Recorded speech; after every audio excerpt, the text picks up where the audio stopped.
Alright, we're going to go ahead and try and make one of the pieces for the crab. Let me go ahead and change mine over to millimeters here.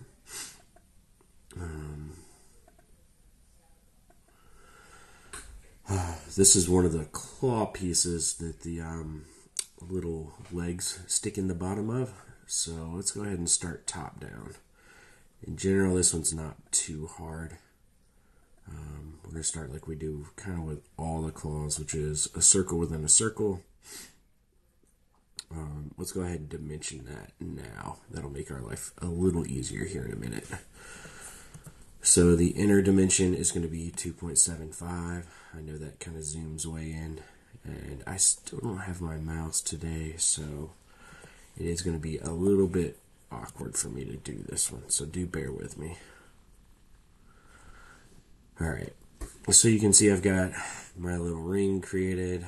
Let's go ahead and create the flat portion. Again, while we're here, this one won't really make our life any easier later, but it needs to be done, so we might as well do it. I'm just going to go ahead and give it a dimension here to the origin, and I can kind of pick what I want. I think 1 millimeter is fine. I'm going to wait to trim it all though here in just a second. Let's go back to my line tool. And I'm gonna just go in here and zoom out. And sorry, like I said, I don't have my mouse today, so I'm having to use the little touchpad. I'm gonna go ahead and create the body proper of this thing, and that's just gonna be a little rectangle here.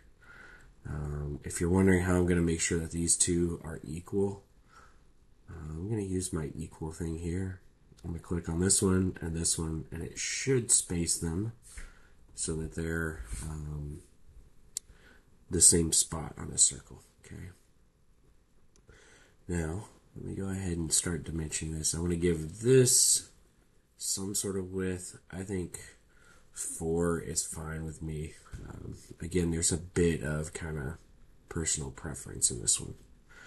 I'm going to make this one a little bit shorter. I'm going to make this one something like 4.8, just for a familiar number. And you can see, I think that looks pretty good. If we take a second here, we'll notice that all of our lines are blacked out. We're dimensioned. That means we can start moving forward a little bit. Now, the first thing I want to do is go ahead and extrude this out. And I don't have the piece here in front of me, so I'm not sure if the piece goes all the way up or if it has just a little bit of difference between the wall of the claw. Actually, I've got a vague picture, so let's go ahead and start with that.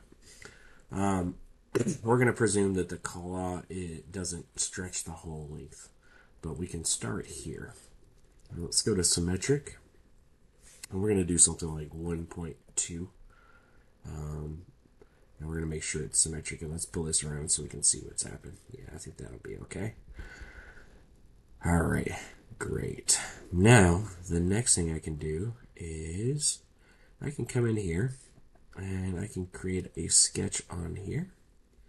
And I'm just going to make a nice little rectangle. It's going to go from this corner over to this edge. And again, I'm going to choose a little bit of personal preference here. I'm going to say that I want this to be 3.5 is fine with me. Actually, let's go with 3.2, another familiar number. All right. So I'm going to go ahead and extrude this up a little bit. And we want this whole thing to be something like, I don't know, 3.2 maybe 3.2. So we did 2.4 down here. That means we want to do 0.4 here. And we're going to go ahead and use our mirror tool to mirror this across. I know this is a little bit more convoluted than usual, but I am freewheeling this guy. So let's go over here to our mirror tool. Let's select features. We can come down and select the last feature we did. In our mirror plane, we want it to be this one right here. And now you can see we kind of have the body of our little claw thing. It needs a little bit of work. So the first thing it needs is, let's go ahead and add this circle in here, because it's going to have a circle on this edge.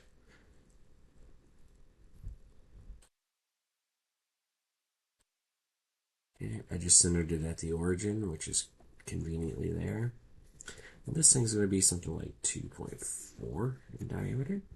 Yeah, that seems about right. And now I'm going to use my extruded cut to cut up in just a tiny little bit. We'll say something like 1.7.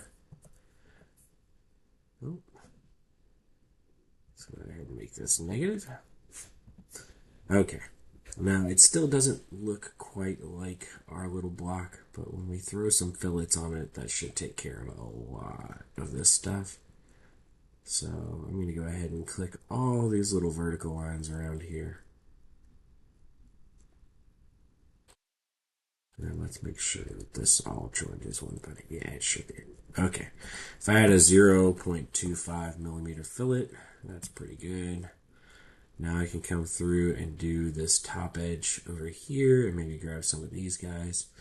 I can start to make this look a little bit more like what I want. If I don't love how short this kind of is, that's an easy fix. I can come in here now and just hit this face, hit extrude, and I can pull a little bit more depth out of it, and I can make it a little bit longer.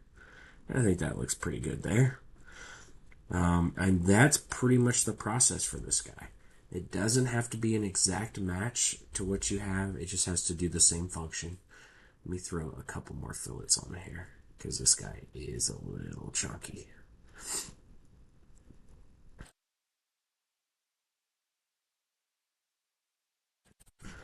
But yeah, you can get very close to the original object without being exact, and we'll call that good enough, okay?